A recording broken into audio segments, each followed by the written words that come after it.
Masculinity. So it's just that thing of, in the past 20 years, we've been living through the death of the American male. They have literally killed masculinity in our homes and our communities, for one reason or another. But I raised my boys to be young men. And however you feel about that, you feel about that. But my boys will always be respectful. They will always say, yes, sir, yes, ma'am. No, sir, no, ma'am. They will always say thank you. They will always open a door for a lady. They will always make sure that their mother is taken care and provided for. They will always be men. And that's always since they were 2 years old. Every time I left for a job, I tell my 15-year-old, you're the man of the house. You make sure these doors are locked every night, this alarm is on, you text me or you call me every night before you go to bed and you wake up. I love that. Because we're men. If I'm not there to protect, he got to be there to protect. Because you can have all the money in the world, climb through the window, that money means nothing. You can have all the celebrity in the world, but jump through the door, that celebrity means nothing. So you got to have a little guard in it, you know? And so for me, it's always that idea of American masculinity is very different. But it can't be. Anthony Mackie said it best.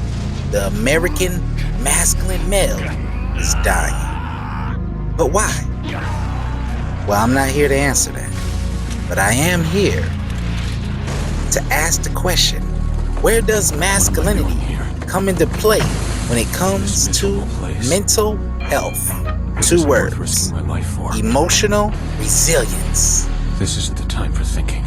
I should only be thinking about wielding my sword.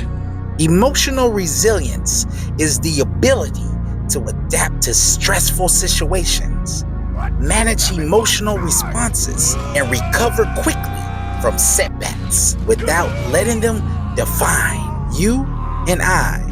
So, let me introduce you to one of the most emotional, resilient characters in anime history, Guts from Berserk. Guts' life is a constant war, born from the corpse of his dead mother, raised as a child soldier,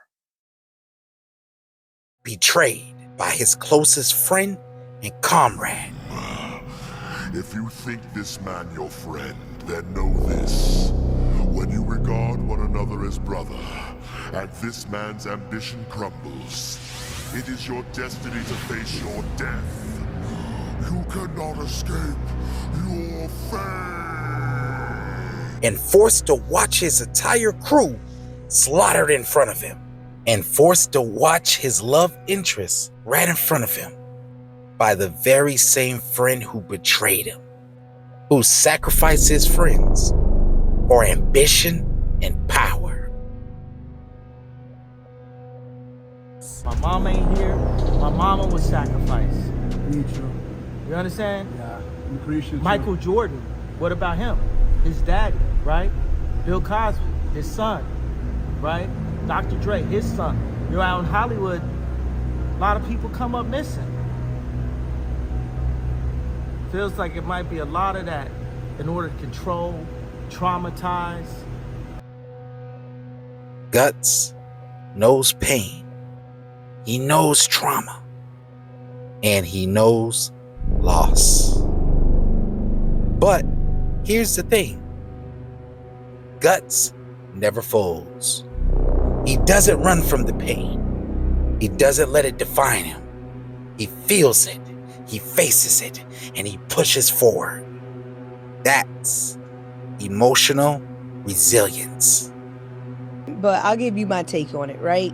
We've never talked about mental health more before, yet somehow we've become weaker because instead of building emotional strength, we've built a culture that rewards emotional fragility. We've made it normal to break down over minor inconveniences. We've convinced people that if something makes them uncomfortable, it must be harmful. We've created a world where feelings aren't just acknowledged, they're treated like the absolute truth. And we know that feelings are not facts. And here's what that looks like in real life. Discomfort is mistaken for danger. If a conversation makes you uneasy, it must be toxic. If a person challenges you, they must be unsafe. If a situation feels hard, it must be harming you.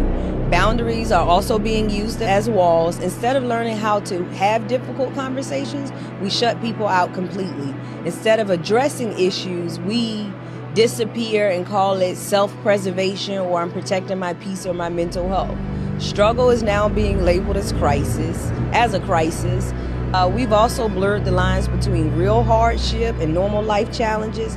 And instead of navigating stress, we call everything overwhelming. Instead of working through difficulties, we assume that we're just burnt out. We protect feelings over growth. And instead of asking, what is this teaching me? We ask, how do I make this stop? Instead of allowing emotions to come and go, we obsess over them like they define us. We've created a mindset where people believe that emotions should be protected instead of processed. Life isn't going to tiptoe around you. The world isn't going to adjust itself to your emotional needs. Modern masculinity has been reduced to either hyper-aggressiveness or complete avoidance. We're told to either bottle up our emotions or express them so freely that we become fragile.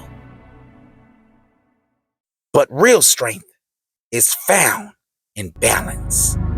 Masculinity is knowing when to be tough and when to be vulnerable.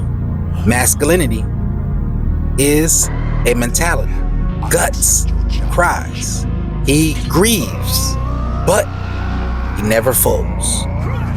It's all about standing firm in the face of difficult conversations without running or breaking down.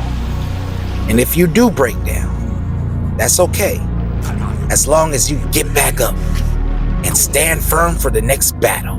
That's the foundation of true masculinity. Masculinity isn't toxic. Emotional resilience means that you can take a hit physically, emotionally, mentally, and not fold. So let's discuss 8 ways how masculinity can help strengthen our emotional resilience. First, facing adversity head on. True masculinity means not running from challenges, but confronting them directly. When being masculine, hey, I'm not saying it's easy. It takes practice. You don't have to be perfect, but you do have to be resilient. Emotional control. Masculinity is about mastering your emotions, not being controlled or manipulated by them. Building mental toughness. Developing the strength to handle setbacks without losing focus. Learning from failure. Masculinity means recognizing failure as a part of growth, not as a defining moment. Taking responsibility, owning up for your actions and decisions without blaming others. Setting boundaries without avoidance. Masculinity means knowing your limits, but not avoiding difficult situations. Staying composed under pressure. Handling difficult conversations without reacting emotionally. Balancing strength and vulnerability. Masculinity is all about knowing when to be strong and when to open up. Masculinity is a mentality. This is the time for thinking. It's not about aggression, About wielding my sword. but it's about strength I'll kill them. and emotional Nothing balance. So, Anthony Mackie was right. Masculinity is dying, but it's dying because men are losing the ability to adore. So, that's why we need to rebuild it. Be like Guts. Face the storm, feel the pain, and keep standing. And don't never be afraid to ask for help and support.